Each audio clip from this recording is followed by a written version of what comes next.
नमस्कार दोस्तों, स्वागत है आपका आपके अपने यूट्यूब चैनल IAS प्रेप पर। करंट अफेयर बहुत ही important segment. UP PCS pre, RAS pre या कोई भी प्रीलिम्स एग्ज़ाम आप देने जा रहे हैं उसके लिए यूपी PCS का जो 2017 का पैटर्न था उसमें बहुत सारे प्रश्न करंट अफेयर से पूछे गए। 35 प्रश्न 40 प्रश्न जब करंट अफेयर से आते हैं तो पेपर में इसकी भूमिका बहुत बढ़ जाती है, क्योंकि ये आप लेटेस्ट में पढ़ के कर रहे होते हैं। पूर्व ज्ञान का इसमें कोई मतलब नहीं होता है। करंट अफेयर से रिलेटेड GS भी आप लोगों से पूछ लिया जाता है। लगातार लोग इंक्वायरी कर रहे थे और समय न मिल पाने के कारण मैं इस पे काम नहीं कर पा रहा था, लेकिन कुछ काम किया गया है, वो आपके सामने प्रस्तुत है। मार्केट में भी इस बार बहुत ही कम मटेरियल उपलब्ध है, जो भी है टू द पॉइंट है। टू द पॉइंट पढ़ने से कई बार हमें फैक्ट रटने की एक हमारी क्षमता होती है और फैक्ट याद नहीं रह जाते, गायब हो जाता है। थोड़ा सा रिलेट करके उन्हीं बिंदुओं को जब हम एक टॉपिक के अंतर्गत पढ़ेंगे, थोड़ा सा एक्सप्लेन करके पढ़ेंगे तो हमको याद रहेगा। आज हम जो ये देखने जा रहे हैं ये पार्ट फर्स्ट है, साइंस एंड टेक्नोलॉजी, विज्ञान एवं प्रौद्योगिकी से रिलेटेड जो भी करंट अफेयर है पूरा साल हम इसमें कवर करेंगे। जितनी भी महत्वपूर्ण घटनाएं होंगी और डिटेल में आप पढ़कर जाएंगे, प्रश्न आपके 100% सही होंगे। मैं ओम प्रकाश पांडे, आपका गाइड, आपका दोस्त। चलिए शुरू करते हैं साइंस एंड टेक्नोलॉजी के पार्ट फर्स्ट को और उसके लेते हैं पहली न्यूज़। कैंसर का मिनी वर्जन। ब्रिटेन के the institute of cancer research के वैज्ञानिकों के समूह द्वारा एक मिनी वर्जन कैंसर का तैयार किया गया। आपको याद रखना है कि कहाँ के, तो ब्रिटेन के, चीन मत टिक करिएगा। और इस पे बहुत सारी दवाओं का प्रयोग किया जाएगा और इससे कैंसर के उपचार को तलाशने में मदद मिलेगी। डेफ एक्सपो 2018 प्रदर्शनी, पहली बार विश्व के सामने भारत की रक्षा विनिर्माण क्षमताओं को प्रदर्शित करने का इसका उद्देश्य है। इस उद्देश्य से यह आयोजन किया गया। इसकी मुख्य थीम जो थी वो थी India the emerging defence manufacturing hub, Bharat एक उभरता रक्षा विनिर्माण हब। डेफ एक्सपो 2000 प्रदर्शनी भारत की थल सेना, नौसेना, वायुसेना की कई रक्षा प्रणालियों एवं कंपोनेंट के एक रक्षा निर्यातक देश के रूप में ब्रांडिंग करेगी। आपसे लक्ष्य पूछा जा सकता है कि इसका लक्ष्य क्या है, what is the purpose of Def Expo 2018, तो आप ये बताएंगे। और इसका आयोजन जो हुआ है ये समुद्र तट चेन्नई से महाबलीपुरम के रास्ते पूर्वी तट पर, यानी पूर्वी तट पर हुआ है और ये लोकेशन इंपॉर्टेंट है। अगली न्यूज़ लेते हैं, एरो स्पेस हार्ट। चीन के वैज्ञानिकों ने इसका विकास किया है, कृत्रिम हृदय है ये, और इसमें इंपॉर्टेंट ये है कि रॉकेट टेक्नोलॉजी, रॉकेट टेक्निक का प्रयोग इसमें किया गया है। अभी तक का इसका प्रयोग जानवरों पर ही किया गया है और ये academy of launch vehicle technology और चाइना के तियानजिन में टेडा इंटरनेशनल कार्डियोवास्कुलर हॉस्पिटल, ये दोनों ने मिलकर इस हृदय को विकसित किया है। और ये ध्यान रखिएगा, ये चीन में बनाया गया पहला कृत्रिम हृदय है, चीन में बनाया गया। और 2013 में वैज्ञानिकों ने एक भेड़ में मानव का हृदय लगाया था जो 120 दिन तक जीवित रहा था। ये इंपॉर्टेंट है। सच गौरव क्या है, आपसे प्रश्न पूछा जा सकता है कि सच गौरव क्या है। भारत के वैज्ञानिकों ने एक क्लोन प्रौद्योगिकी से पहली बार असमिया नस्ल की भैंस का एक बछड़ा जन्म कराने में सफलता प्राप्त की है। तो असमिया नस्ल का ये भैंस का बछड़ा है। ये दो चीज़ें आपको याद रखनी है, सच गौरव और केंद्रीय भैंस विषयक अनुसंधान संस्थान के वैज्ञानिक दल द्वारा इसको किया गया है। सच गौरव इसका नाम रखा गया है और इसका प्रसव जो है नॉर्मल डिलीवरी हुई, सामान्य रहा, कोई भी सिजेरियन मतलब ऑपरेशन नहीं करना पड़ा। और ये याद रखना है आपको कि ये मुर्रा भैंस का क्लोन है, उसके गर्भ से ये निकला है। इम्प्रिंट सेकेंड, ये क्या है? हमारे देश में शोध व अनुसंधान और इनोवेशन यानी नवोन्मेष को प्रोत्साहित करने के लिए केंद्र सरकार ने इम्प्रिंट सेकेंड इंडिया कार्यक्रम के तहत 1000 करोड़ रुपए की राशि आवंटित की है। आप सबसे पहले इसको जानेंगे कि ये किससे रिलेटेड है, तो शोध, अनुसंधान और नवोन्मेष है और इसके तहत 1000 करोड़ रुपए की राशि आवंटित की गई है। इम्प्रिंट फर्स्ट पहले से ही चल रहा है अलग अलग स्टेज में, अलग अलग क्षेत्रों में, और इसके अंतर्गत रक्षा, सुरक्षा, सूचना प्रौद्योगिकी, ऊर्जा, है ना, और जितना भी आधुनिक तत्व, जलवायु परिवर्तन, नैनो टेक्नोलॉजी, इससे रिलेटेड जो भी सब्जेक्ट हैं उन पर ये कार्य किया जाएगा। सभी परियोजनाओं का प्रकाशन किया जाएगा और पेटेंट भी उपलब्ध कराया जाएगा। आपसे प्रश्न पूछा जा सकता है क्या इम्प्रिंट सेकेंड के अंदर पेटेंट उपलब्ध कराया जाएगा कि नहीं, स्टेटमेंट देखिए तो आप कहेंगे हाँ, उपलब्ध कराया जाएगा। स्मार्ट इंडिया हैकाथॉन 2018 मानव संसाधन विकास मंत्रालय के तत्वावधान में आयोजन हुआ है, बहुत इंपॉर्टेंट है। और विकास के लिए एक जन आंदोलन बनाने और शासन को भारत में हर किसी तक पहुंचाने के लिए एक डिजिटल डिवाइस का उपयोग और डिजिटल साक्षरता को और आगे बढ़ाने के लिए यह आयोजित किया जाता है। तो आप याद रखेंगे, क्या याद रखेंगे? डिजिटल डिवाइस के उपयोग और डिजिटल साक्षरता को बढ़ाने के लिए मानव संसाधन विकास मंत्रालय के द्वारा किया गया। रिडवर्ग पोलरांस ये क्या है? ऐसे प्रश्न यूपीपीसीएस में खूब पूछे जाते हैं। पदार्थ की एक नई अवस्था है और एक ऐसी अवस्था जिसमें आपको ये जानना है कि एक कमज़ोर बंध द्वारा एक साथ जुड़े होते हैं परमाणु रिडवर्ग पोलरांस में, और इसे बहुत निम्न ताप पर ही बनाया जा सकता है। बहुत निम्न ताप पर, यह क्वालिटी आपको याद रखनी है कि बहुत निम्न ताप पर, और परमाणु इसमें तेज़ी से गतिशील रहते हैं। ताप बढ़ने पर ये दुर्बल बंध होते हैं, इसलिए टूट जाते हैं, ब्रेक हो जाते हैं। ब्रह्मांड विज्ञान यानी कॉस्मोलॉजी के लिए इसका उपयोग होगा अध्ययन करने में। और ये दुर्बल बंध से निर्मित होते हैं, अतिशीतित होते हैं, जो हमने बात किया था अभी कि बहुत ठंडे तापमान पर होते हैं।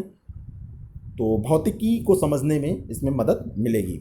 मोटर न्यूरॉन बीमारी, आपको पता होगा कि एक बहुत महान व्यक्ति का इधर देहांत हुआ।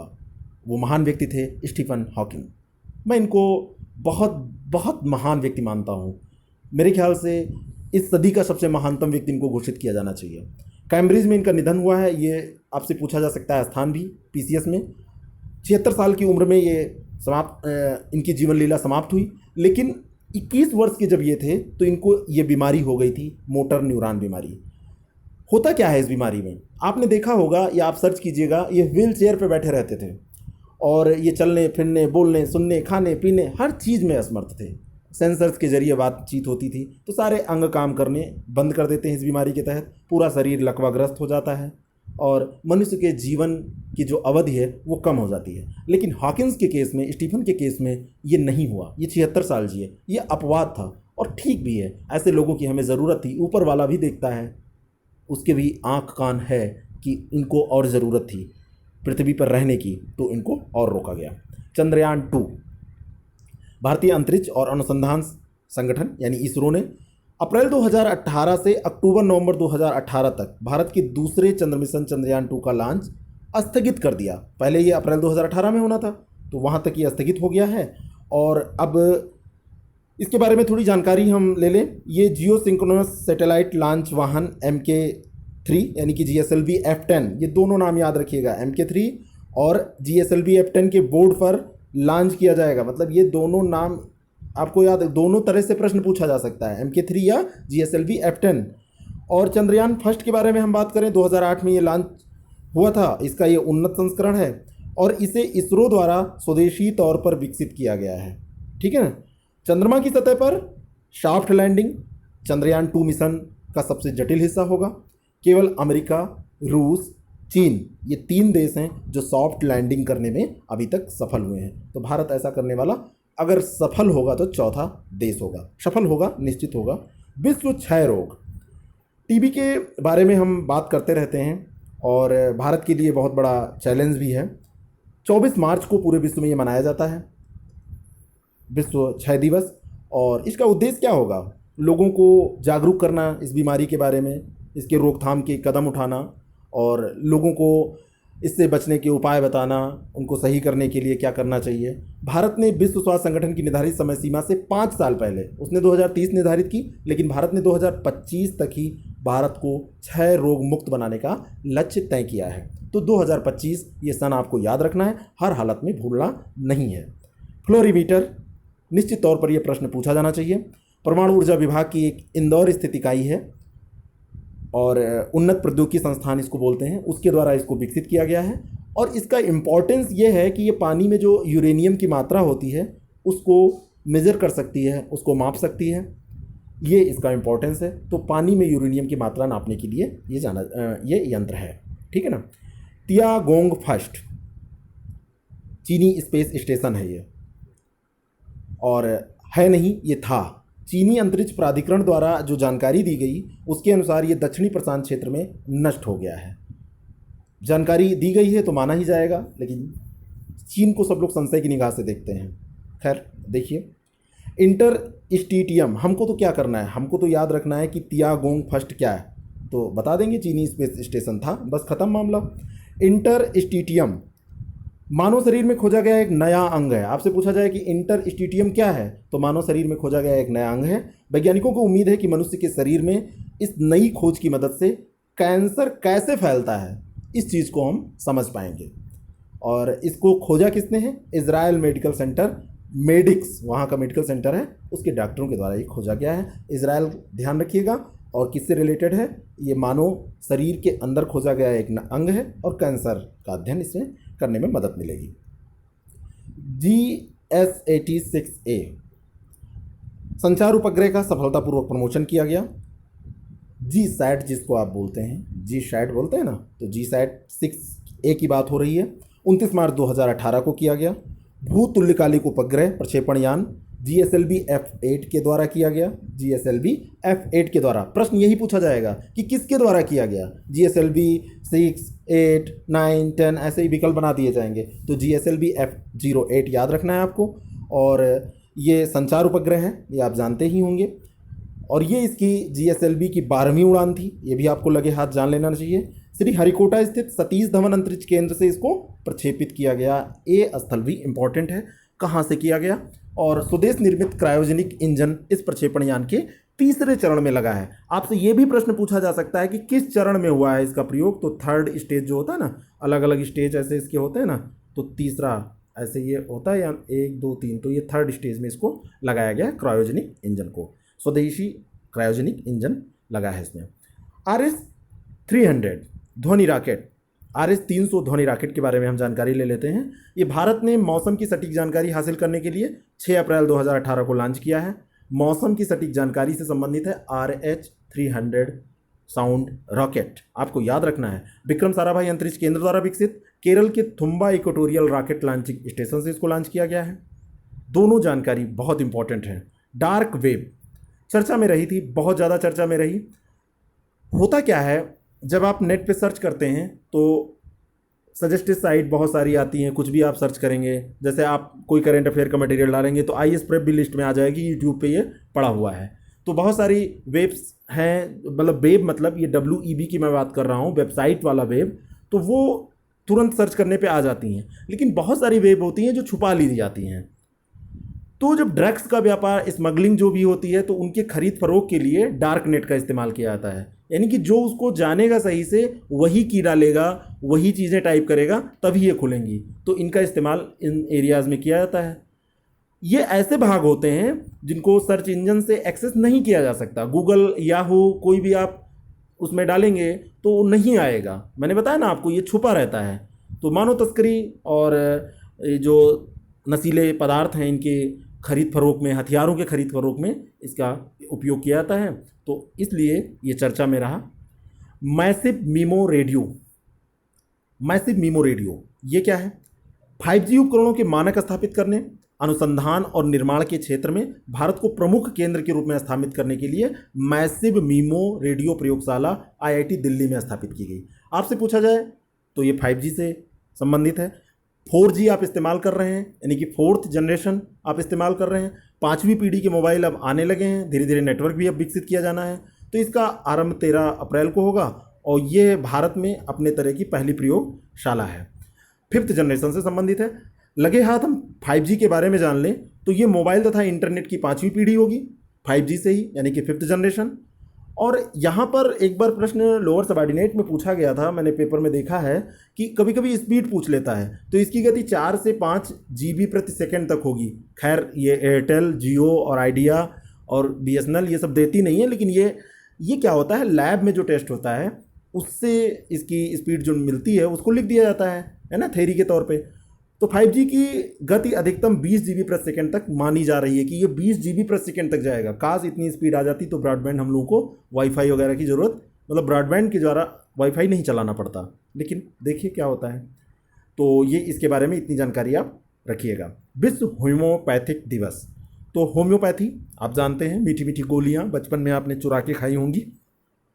पापा मम्मी जब लाते थे तो वो लोग तो किसी उपचार के लिए लाते थे, हम लोग निकाल के वैसे खाते रहते थे। 10 अप्रैल 2018 को मनाया गया, यानी कि 10 अप्रैल को मनाया जाता है। और यहीं पे हम जान लें कि होम्योपैथी के संस्थापक थे क्रिश्चियन फ्रेडरिक सैमुअल हैनीमैन, ठीक है ना। तो इन्हीं का ये बर्थडे होता है। और इन्हीं के बर्थडे के उपलक्ष्य में, जन्म दिवस के उपलक्ष्य में ये दिवस मनाया जाता है, विश्व होम्योपैथी दिवस 10 अप्रैल। ठीक है ना, आगे बढ़ते हैं। पार्कर सोलर प्रोब, ये क्या है? 31 जुलाई को कनेडी स्पेस सेंटर से इसको लॉन्च किया जाएगा। अभी जो 31 जुलाई आज हम लोग डिस्कस कर रहे हैं, 4 दिन बाद। और पहले ये इस यान का नाम सोलर प्रोब प्लस था, जिसे 2017 में बदलकर खगोल शास्त्री ड्यूजिन पार्कर के नाम पर पार्कर सोलर प्रोब कर दिया गया।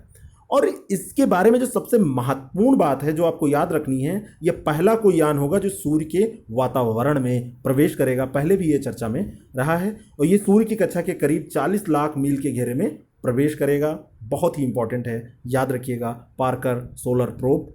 ठीक है ना। और इसके बारे में आपको इतनी जानकारी काफ़ी है बस। ओडीर लावडिन, ओडीर लावडिन क्या है? एंटीबायोटिक दवाओं का एक नया वर्ग है। सिम्बियोटिक बैक्टीरिया द्वारा इसको तैयार किया जाता है। बहुत इंपॉर्टेंट है कि किसके द्वारा तैयार किया जाता है। ये बैक्टीरिया मिट्टी में रहने वाले जो गोल कृमि है ना, गोल कृमि होते हैं जो भोजन में कृमियों को स्थापित करते हैं। ये बातें आपको हो सकता है लग रहे हैं ये सब क्या पढ़ रहे हैं, ऐसे प्रश्न पूछ लिए जाते हैं।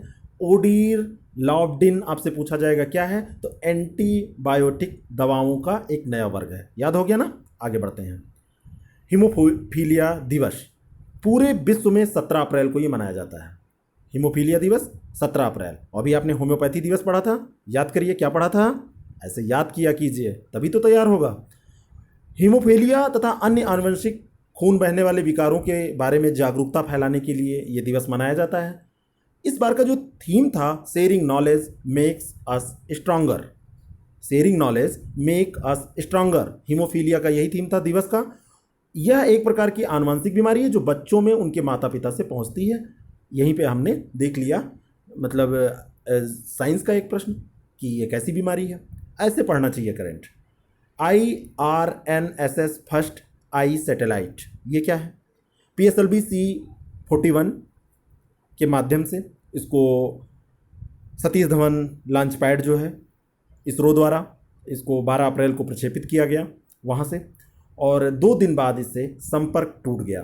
ये इसका इम्पोर्टेंस रहा, इसीलिए चर्चा मेरी। आपसे पूछा जाएगा IRNSS फर्स्ट आई किसके द्वारा प्रक्षेपित किया गया, तो PSLV C41 के द्वारा। विश्व मलेरिया दिवस के बारे में हम पढ़ लें। 25 अप्रैल को मनाया जाता है।